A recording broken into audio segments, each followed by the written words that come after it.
Central women's university আসলে অন্য ৮-১০টা ইউনিভার্সিটির মতন নয়। এটার একটা বৈশিষ্ট্য হচ্ছে এটা শুধুমাত্র নারীদের জন্যই করা এবং বিশ্ববিদ্যালয় পর্যায়ে শিক্ষার ক্ষেত্রে নারীদেরকে সম্পৃক্ত করে ভবিষ্যৎ বাংলাদেশ গড়ার জন্য উপযুক্ত করার একটা যাত্রাই এই সেন্ট্রাল ওমেন্স ইউনিভার্সিটির মাধ্যমে শুরু হয়েছে। আমরা জানি যে মাঝখানে এই ইউনিভার্সিটি অনেক প্রতিকূলতার মধ্য দিয়ে গেছে, আবার দেখতে ভালো লাগছে যে এই প্রতিকূলতাকে জয় করে আপনাদের যাত্রা অব্যাহত রেখেছেন এবং যাত্রা আরো বেশি দৃঢ় করেছেন। বাংলাদেশে আমার জানা মতে আরেকটা নারীদের ইউনিভার্সিটি আছে টোটালি শুধুমাত্র ওমেনদের জন্য।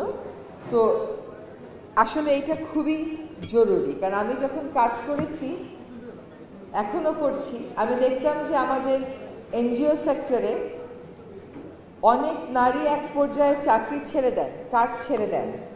কারণ হচ্ছে বাচ্চা বাসায় রেখে মার পক্ষে আর কাজ করা সম্ভব হয় না। কিন্তু একটু যদি সহযোগিতা পাওয়া যায় প্রতিষ্ঠানগুলোর, যেমন ধরেন মাদেরকে যদি তাদের সন্তানকে নিয়ে আসার সুবিধা সৃষ্টি করে দেয়, তাহলে কিন্তু আজকে এই বিশ্ববিদ্যালয় থেকে আপনারা যতজন শিক্ষার্থী পাশ করে যাবেন তারা সকলেই কর্মক্ষেত্রে সামাজিক যে প্রতিবন্ধকতা এইটা মোকাবেলা করতে এক ধাপ এগিয়ে যাবেন। আমাদের অনেক বড় বড় ব্যাংক আছে, অনেক বড় বড় সরকারি প্রতিষ্ঠান আছে, বড় মাঝারি ছোট সব ধরনের বেসরকারি প্রতিষ্ঠান আছে। আমাদের এই যে গণমাধ্যম থেকে অনেক কর্মীরা এসছেন, অনেক বড় বড় মিডিয়া হাউস আছে, সেখানে শুধু একটা ছোট্ট ঘর আর ওই অনুমতিটুকুন যে মা তার সন্তানকে নিয়ে আসতে পারবে, এইটুকুন যদি করা যায়, অনেক নারী কিন্তু কর্মক্ষেত্রে যে একটা সামাজিক প্রতিবন্ধকতা সেটা থেকে উঠে আসতে পারে। কাজে আমরা সেন্ট্রাল ওমেন্স ইউনিভার্সিটির মাধ্যমে নারী শিক্ষায় এক ধাপ এগিয়েছি, কিন্তু এই এক ধাপ এগোনোটাকে প্রাতিষ্ঠানিক রূপ দিতে সমাজের অন্যান্য জায়গায় যে আরো পরিবর্তন করা দরকার, সেই পরিবর্তনের দিকে মনোযোগী হব আশা করি। আপনাদের আজকে একটা বিশেষ দিন, আপনারা একটা স্নাতকের আনুষ্ঠানিক ডিগ্রি পাবেন, আপনাদেরকে অনেক শুভেচ্ছা আর অভিনন্দন জানাচ্ছি। কিন্তু দেখেন, এই দিনটায় আমাদের কিছু প্রত্যয় নিজের মধ্যে আনার দরকার আছে। একটা সার্টিফিকেট খুব বেশি অর্থ বহন করে না যদি যে শিক্ষাটা আমরা পেলাম এই শিক্ষাটা আমাদের বাস্তব জীবনে আমরা কাজে না লাগাই। তো আমি অবশ্যই আশা করব যে যে সার্টিফিকেটটা আজকে আপনারা পাবেন, এই সার্টিফিকেটটার অন্তর্নিহিত যে মূল্য সেটাকেই আসলে আপনারা ধারণ করবেন এবং জীবনে যত পথে এগিয়ে যান না কেন, শিক্ষাটাকে আসলে অস্থিমজ্জাগত করা এবং সমাজের পরিবর্তনের জন্য, সমাজের অবহেলিত জনগোষ্ঠীর পরিবর্তনের জন্য এবং আমার ক্ষেত্র থেকে আমি বলবো পরিবেশের উন্নয়নের জন্য কিছুটা হলেও কাজ করবেন। আপনারা শিক্ষিত জনগোষ্ঠী, ফলে সমাজ গঠনে আপনাদের দায়িত্ব অনেক বেশি। আপনারা সত্যটা কি, প্রকৃত তথ্যটা কি, ন্যায় কি, কখন ন্যায়ের পক্ষে দাঁড়াতে হবে, ন্যায়ের জন্য একটা অঙ্গীকার, সমাজ আর পরিবারের জন্য, রাষ্ট্রের জন্য একটা অঙ্গীকার নিয়ে কাজ করবেন আশা করি। আমার এই লিখিত বক্তব্য থেকে আমি শুধু একটা লাইন পড়ি, যে সমাবর্তনের মুহূর্তে শুধু নিজের জন্য নয়, গোটা সমাজ ও পৃথিবীর জন্য কাজ করতে আসলে আপনাদেরকে আহ্বান জানাই। কারণ আপনি কখনোই ভালো থাকবেন না সমাজ ভালো না থাকলে। কোনোভাবেই যদি সমাজ ভালো না থাকে, আপনার অঢেল সম্পত্তি, অনেক শিক্ষা, অনেক দীক্ষা, কিন্তু এটা কখনোই কাজে লাগবে না যদি সমাজটা বৈরী হয়। যদি সমাজকে অনুকূলে আনবার যে চ্যালেঞ্জ, বিশেষ করে নারীদের জন্য, সেই চ্যালেঞ্জটাকে কিন্তু গ্রহণ করতে হবে। এখান থেকে পিছপা হবার কোনো সুযোগ নেই, কারণ আপনার জানতে হবে আপনি যা বলেন তা সঠিক, আপনি যা বলেন তা সত্য। সুতরাং অনেক, আমাদের বাংলায় একটা প্রতিবাদ আছে, যত গর্জে তত বর্ষে না।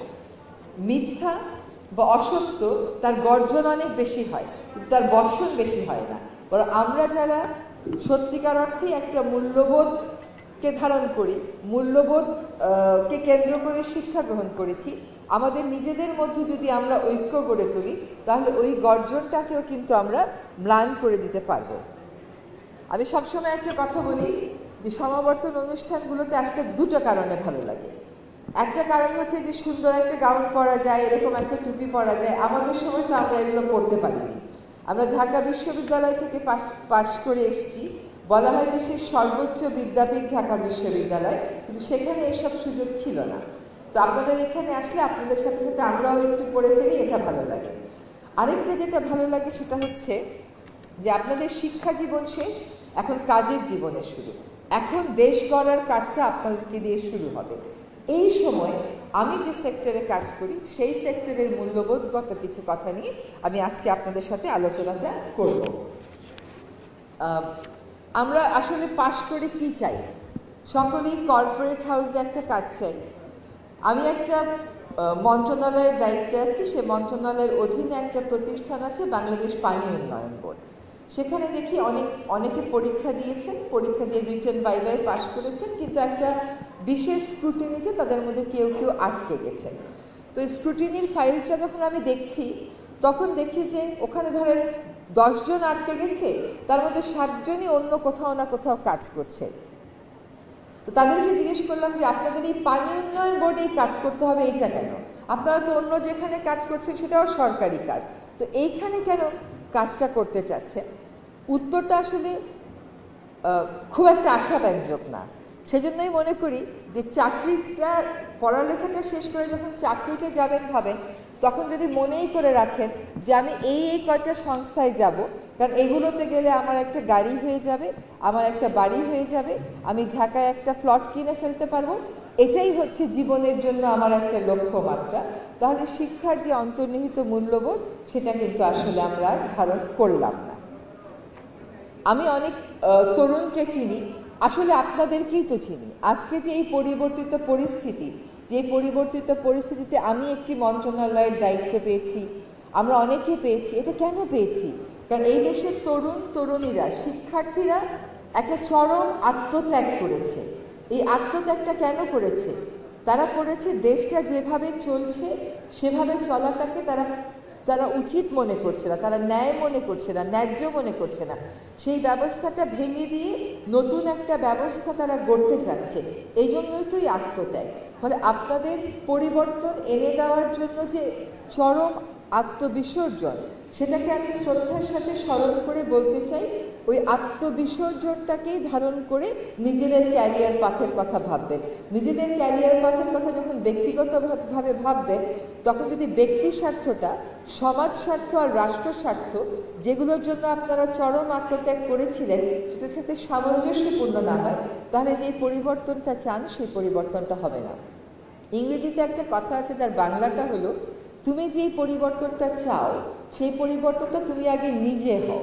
তুমি নিজে সেই পরিবর্তনটা না হলে সমাজে তো সেই পরিবর্তনটা আসবে না। সেখান থেকে একটু শুরু করি যে আমরা যখন পরিবেশ আন্দোলন করি তখন অনেকেই মনে করতো যে পরিবেশ আন্দোলনটা হচ্ছে একটা খুবই রোম্যান্টিক আন্দোলন। মানুষ ধানমন্ডি লেকের ভিতর দিয়ে হেঁটে যাবে, বাড়িধারা লেকের ভিতর দিয়ে হেঁটে যাবে, ফুটপাথগুলো খুব সুন্দর থাকবে, সেখানে হকার থাকবে না, এটাই হচ্ছে পরিবেশ আন্দোলন। আসলে পরিবেশ আন্দোলন তার থেকে অনেক বেশি গভীরের একটা জিনিস। পরিবেশ আন্দোলন হচ্ছে কৃষকের কৃষি জমি রক্ষার অধিকার। পরিবেশ আন্দোলন হচ্ছে জলাশয় ভরাটকারী ভূমিদস্যুদের বিরুদ্ধে দাঁড়িয়ে চোখে চোখ রেখে প্রতিবাদ করার আন্দোলন। পরিবেশ আন্দোলন হচ্ছে প্রথাগত বনবাসীদের বনের উপর অধিকার প্রতিষ্ঠার আন্দোলন। পরিবেশ আন্দোলন হচ্ছে জীবাশ্ম জ্বালানি যারা উৎপাদন করে, যার জন্য পৃথিবীর জলবায়ু পরিবর্তন হয়ে পৃথিবীর অস্তিত্বই সংকটের মুখে, সেই জীবাশ্ম জ্বালানি উত্তোলন এবং ব্যবহারের বিরুদ্ধে দাঁড়িয়ে থাকার আন্দোলন। এটা কোনোভাবেই একটা রোমান্টিক আন্দোলন না। পরিবেশ আন্দোলন হচ্ছে মানুষের জীবন এবং জীবিকার সাথে আন্দোলন, এবং এর সাথে সঙ্গত কারণেই নারীর অনেক সম্পর্ক রয়েছে। কয়েকটা উদাহরণ দিই। আপনি যখন বলেন আর দুইটা দেশে পৃথিবীকে বাবার সাথে তুলনা করে, আর বাকি সকল সভ্যতা পৃথিবীকে মার সাথে তুলনা করে, বলে মাদার আর্থ, বলে নদী মাতৃক বাংলাদেশ। নদী পিতৃক বাংলাদেশ কখনো শুনেন? যদি পানি খেতে যান, কখনো আমার কানে কখনো বাজে না যে আমরা বলেছি আব্বা একটু পানি দাও তো? সবসময় মাকে বলেছি মা একটু পানি দাও তো। যখন খিদা লাগে, সত্যি কথা, বাবাদেরকে আন্ডারমাইন করছি না, বাবারাই তো কষ্ট করে প্রথাগতভাবে খাবারটা জোগাড় করেছেন, কিন্তু খাবার যখন ক্ষুধাটা লাগে তখন মাকে বলি, মা একটু ভাত দাও না। তো এই যে খাদ্যের সাথে, পানির সাথে, নদীর সাথে আমরা মাকে সম্পৃক্ত করি, তার কারণ হচ্ছে পরিবেশের সাথে মায়ের আর প্রকৃতির একটা নিবিড় সম্পর্ক আছে। আমরা খনার বচন শুনেছি না? ধারণা করা হয় খনা একজন নারী ছিলেন এবং তার প্রকৃতির অবজারভেশন এবং কোন মাসে কি হলে তার প্রভাব প্রকৃতিতে কি পড়বে, এটা তো আসলে এখনো এই জলবায়ু পরিবর্তনের যুগেও আনরিচেবল রয়ে গেছে। যদি এবার জুলাই আগস্টের আন্দোলনের দিকে তাকাই তাহলে দেখব নারী মুখগুলো কিভাবে সামনে থেকে পুরুষ মুখগুলোকে সুরক্ষা দিয়েছে। একটা সমাজ ব্যবস্থা যখন ন্যায্য এবং সাম্যভিত্তিক হবে তখন কিন্তু নারী এবং পুরুষের অবস্থানের মধ্যে সেরকম তারতম্য কোনোভাবেই রাখা যাবে না, কিন্তু সেই পথটা আমাদের জন্য কখনোই মসৃণ হবে না। যখন আমি একটা জলাশয়ের দখল নিয়ে আছি বা বন অঞ্চলে দখল নিয়ে আছি আর অন্য কেউ সেই দখল উচ্ছেদ করতে যাচ্ছে, দখল উচ্ছেদটাই সঠিক কাজ, তখন যে দখলদার সে তো সবসময়ই চেষ্টা করবে তার দখল বজিয়ে রাখবার জন্য যত রকম যুক্তি দেওয়া যায়, বল প্রয়োগ করা যায়, সিস্টেমকে ব্যবহার করা যায়, সেটাই করবে, তাই না? কাজে আপনার রেজিস্ট্যান্স আসবে, কিন্তু যেটা আমি বললাম যে রেজিস্ট্যান্স আসলেই পিছপা হয়ে যাওয়ার কিছু নাই। রেজিস্ট্যান্স আসলে আমাদেরকে আরও বেশি ঐক্যবদ্ধ হতে হবে এবং তখন ব্যক্তি স্বার্থ, কে আগে কথা বললো, কে সামনের সারিতে বসলো, সেটা মাথায় না রেখে তখনই ব্যক্তি স্বার্থকে নিচে রেখে সমাজ স্বার্থ আর রাষ্ট্রের স্বার্থের কথাটা মাথায় আনতে হবে, যেটা আমরা জুলাই আগস্টে আপনাদের মধ্যে দেখেছি। আমাকে তো প্রতিনিয়ত বন খেকোদের মুখোমুখি হতে হয়, প্রতিনিয়ত নদী খেকোদের মুখোমুখি হতে হয়, কিন্তু দেখেন এখানে পিছিয়ে যাওয়ার কোনো সুযোগ নেই, কারণ আমাকেও ব্যক্তি স্বার্থের, সমষ্টি স্বার্থের বাইরে গিয়ে কাজ করতে হবে জাতির স্বার্থে। জাতির স্বার্থটা কেমন করে ডিফাইন্ড হবে, কেমন করে জাতির স্বার্থ আপনি সমুন্নত রাখবেন যদি নারীকে আর পুরুষকে, সমাজের জনগোষ্ঠীর অর্ধেককে আপনি আলাদা দৃষ্টিতে দেখেন। যাদের ক্ষমতায়নের দরকার নারীদের, কারণ তারা পিছিয়ে পড়েছে, তারা অনেক ক্ষেত্রে অনগ্রসর, আপনি তাদেরকে ক্ষমতায়িত না করে যাদের অলরেডি ক্ষমতা আছে তাদের কথাই যদি শোনেন, তাহলে তো সেই সিস্টেমে আপনি কখনো পরিবর্তন আনতে পারবেন না। ফলে নারীবাদ এবং পরিবেশ অধিকার এই দুটোর মধ্যে আমি খুব একটা তফাৎ দেখি না। আরেকটা সত্য কথা কি জানেন, আপনি যেই অধিকারের কথাই বলেন না কেন, সকল অধিকারের মূল্যবোধ কিন্তু এক। নারী অধিকার বলেন, শিশু অধিকার বলেন, পরিবেশের অধিকার বলেন, প্রকৃতির অধিকার বলেন, বনবাসীদের অধিকার বলেন, কৃষকের অধিকার বলেন, সব অধিকার যাত্রার মূল্যবোধ এক। সংবাদ মাধ্যমের অধিকার বলেন, এবং সেই অধিকারটা হচ্ছে যে আমরা বঞ্চনা শিকার হব না, আমরা ন্যায্যতা চাই, আমরা ন্যায় বিচার চাই। তো এই মূল্যবোধে কাজ করতে গেলে আমি তো নারীবাদের সাথে পরিবেশবাদের কোনো তফাৎ খুঁজে পাই না। আর নারীর সাথে পরিবেশের সম্পর্ক কতটা গভীর সেটা কিন্তু আমি প্রথমেই বলেছি। এবার আপনাদের কাছে কতগুলো অনুরোধ জানাই, কতগুলো বাস্তবতা তুলে ধরি। আমাদের দেশে যেভাবে করে কৃষি জমি নিশ্চিহ্ন হচ্ছে, আমাদের সরকারি প্রতিষ্ঠানরা বলছে এভাবে চলতে থাকলে 2050 সালের পরে বাংলাদেশে আর কোনো কৃষি জমি থাকবে না। পৃথিবীতে জীবাশ্ম জ্বালানির ফলে যেভাবে করে পৃথিবী উত্তপ্ত হয়ে পড়ছে, বিশেষজ্ঞরা বলছেন এভাবে উত্তপ্ত হলে সমুদ্রপৃষ্ঠের উচ্চতা বেড়ে গিয়ে 52টা দ্বীপরাষ্ট্র পৃথিবী থেকে হারিয়ে যাবে।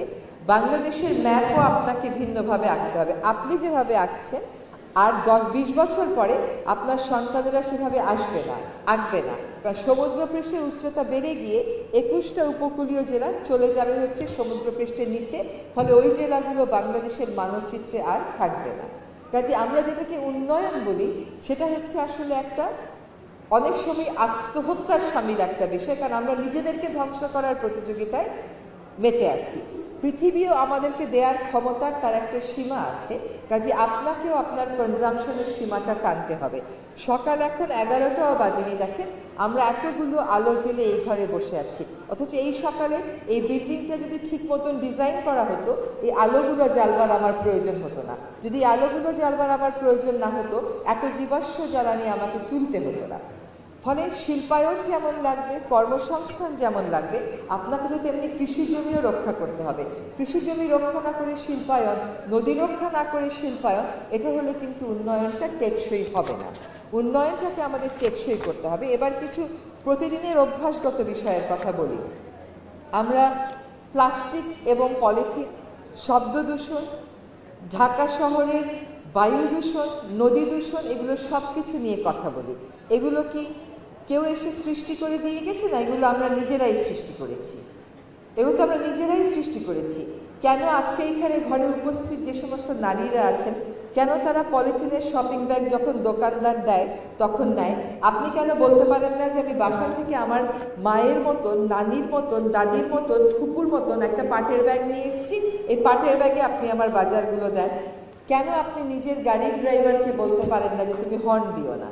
আপনার গাড়ির ড্রাইভার যদি হর্ন দেয়, ধরেন এই দেশে 1 কোটি মানুষের গাড়ি আছে, ধরেন 1 কোটি ড্রাইভার হর্ন দিলে সরকার কি 1 কোটি গাড়ির পিছনে 1 কোটি পুলিশ দিতে পারবে? তো পারবে না। আপনার নিজের অভ্যাসটা বদলাতে হবে। আমাদের প্রত্যেকের কনজামশন প্যাটার্নটা বদলাতে হবে। আমরা বিদেশ থেকে খাদ্য আমদানি করে যদি খেতে চাই এবং তার উপর নির্ভরশীল হয়ে পড়ি, তাহলে যেটা হবে ওই প্লেন এবং জাহাজে জীবাশ্ম জ্বালানি পুড়িয়ে আপনার খাওয়াটা নিয়ে আসবে, আপনার কার্বন ফুটপ্রিন্ট বেড়ে যাবে। আমরা যেভাবে করে নদীকে অত্যাচার করেছি 53-54 বছর, রাতারাতি সেই নদীগুলোকে দূষণমুক্ত করা সম্ভব না, কিন্তু কাজটা তো শুরু করতে হবে। আপনার সুন্দরবন আছে বলে আপনি প্রাকৃতিক দুর্যোগের হাত থেকে বাঁচেন, কিন্তু সেই বনটাকেই আপনি রাখতে চান না, বনের ভিতর গিয়ে শিল্প প্রতিষ্ঠান হবে।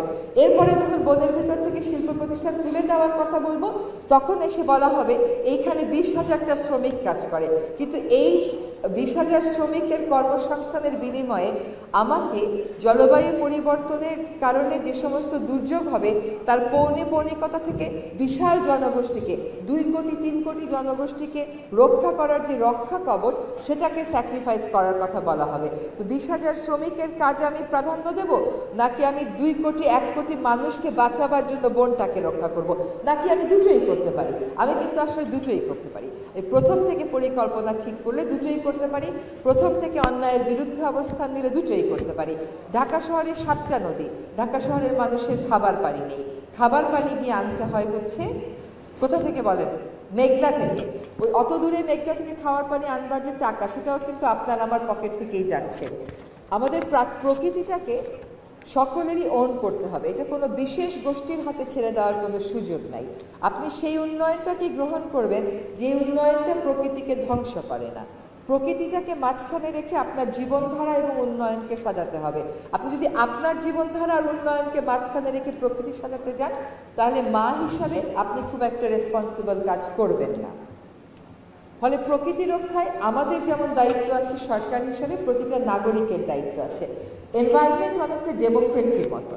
ডেমোক্রেসিতে যেমন প্রত্যেকটা মানুষের দায়িত্ব আছে, পরিবেশের ক্ষেত্রেও কিন্তু তেমনি প্রত্যেকটা মানুষের দায়িত্ব আছে। আপনি এলিফ্যান্ট রোডে যাবেন আর একটা একটা করে ময়লা ফেলবেন, আর সিটি কর্পোরেশনের লোক এসে একটা একটা করে ময়লা তুলবে, তা কিন্তু হবে না। সো ময়লা ফেলা এগুলো হচ্ছে একটা সিস্টেমের নোংরা বহিঃপ্রকাশ, কিন্তু সিস্টেমের ভিতরের আরও অনেক জটিল সমস্যা যেগুলো রয়ে গেছে, তা হচ্ছে প্রাকৃতিক সম্পদগুলো ব্যক্তি স্বার্থ এবং গোষ্ঠী স্বার্থের হাতে তুলে দেওয়া। সেগুলো সকলের বিরুদ্ধে আমাদেরকে এক হতে হবে, কনজামশনে আমাদেরকে অনেক বেশি সীমিত হতে হবে, এবং প্রাকৃতিক সম্পদ যেটা, সেটাকে পাবলিক প্রপার্টি মনে করে, সকলের সম্পত্তি মনে করে আমাদেরকে রক্ষা করার কাজটা করে যেতে হবে। আপনারা আশা করি plastic bag, polythene shopping bag এগুলো বর্জন করবেন। আশা করি একবার পলিথিন শপিং ব্যাগ বর্জনের কিছু নেই, এটা নিষিদ্ধ, এটা আপনাকে মানতে হবে, এবং এই যদি না মানেন তাহলে এই আইনের যে জনস্বার্থমূলক দিক সেটা আসলে আপনি অস্বীকার করছেন। নিত্য প্রয়োজনীয় জিনিস যখন ব্যবহার করেন প্রতিদিনের জীবনে, একবার ব্যবহার্য প্লাস্টিকটা বর্জন করবেন। এটা যে কেবল পরিবেশের জন্য খারাপ তা না, আপনার জন্য খারাপ, আপনার সন্তানের জন্য খারাপ। আমরা নিজেরা শব্দ করব না, আমাদের একটা খুবই শব্দের কালচার হয়ে গেছে। গায়ে হলুদ 2টা পর্যন্ত ধামধাম করে গান বাজাতে হবে, অনেক জোরে গান না বাজালে গায়ে হলুদের অনুষ্ঠানটা যেন ভ্যালিডিটিই পায় না। সো আমরা গান শুনবো, আমরা অন্যের বিরক্তি না করে ওই অভ্যাসে আসতে হবে যাতে করে আমাদের গানটা অন্যের বিরক্তির কারণ না হয়ে যায়। এরকম সামাজিক জীবনে অনেক কিছুই আমরা করি যেগুলো অন্যের বিরক্তির কারণ হয়ে যায়, অথচ কাজগুলো ভালো, কাজগুলো মানুষকে প্রশান্তি দেওয়ার কাজ, কিন্তু আমাদের করার ধরনটা এমন যে মানুষ এবং সমাজ বিরক্ত হয়ে যায়।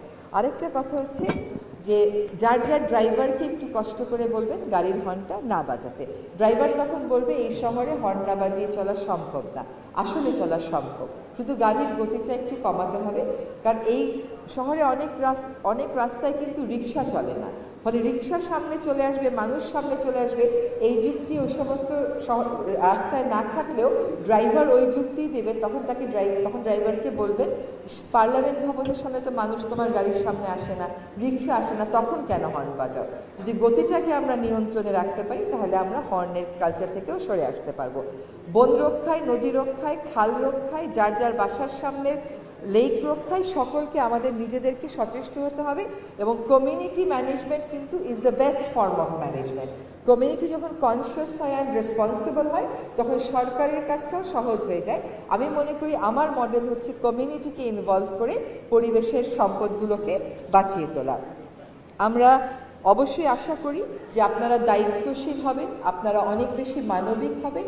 শুধুমাত্র মানবিক মানুষের জন্য হবেন না, প্রাণীকুলের জন্য মানবিক হবেন। এখন দেখতে ভালো লাগে যে ঢাকা শহরে স্ট্রে ডগের সংখ্যা কিন্তু আস্তে আস্তে কমে যাচ্ছে, কারণ তরুণ প্রজন্ম তাদের দায়িত্ব নিতে শিখেছে। একটা দেশ কেমন ওটা যদি রাস্তায় তার স্ট্রে ডগের স্বাস্থ্য কেমন ওটা দেখলেই বোঝা যায়। ওইখান থেকে যখন আমাদের উত্তরণ ঘটছে তার মানে আমাদের মানসিক স্বাস্থ্যের মানসিকতারও অবশ্যই উন্নয়ন ঘটছে। আমরা নাগরিক হিসাবে নিজেদের অধিকারের কথা যতটুকুন বলবো তার চাইতে অনেক বেশি নিজেদের দায়িত্বের কথা বলবো। আমাদের সমাজটা একটা খুবই ভঙ্গুর অবস্থায় এখন আছে। এতদিনের এক্সপ্লয়টেশন, এতদিনের অব্যবস্থাপনা, এইটার ভার আপনাদেরকে অনেক বেশি বহন করতে হবে আমাদের চাইতে। আমরা তো কয়েকদিন পরে চলে যাব। আমাদের দায়িত্বজ্ঞানহীন উন্নয়নের যে বোঝা ওইটা আপনাদেরকে বহন করতে হবে। ফলে আপনাদেরকে কোনটা উন্নয়ন কোনটা উন্নয়ন না সেটা বুঝে টেকসই উন্নয়নের পথে যেতে হবে। আশা করি ভবিষ্যতের নাগরিক হিসাবে সবার উপরে দেশকে রেখে, সবার উপরে দেশের স্বার্থকে রেখে দেশে যাতে ন্যায় বিচার প্রতিষ্ঠিত হয়, দেশে যাতে টেকসই উন্নয়ন নিশ্চিত করতে পারি, কেউ যেন এই উন্নয়নের যে নেট আছে তার বাইরে না থাকেন, সেই সুবিধাবঞ্চিত মানুষের জন্য কাজ করতে পারি, সেই প্রত্যয় নিয়েই আগামীর পথযাত্রা আপনাদের হবে।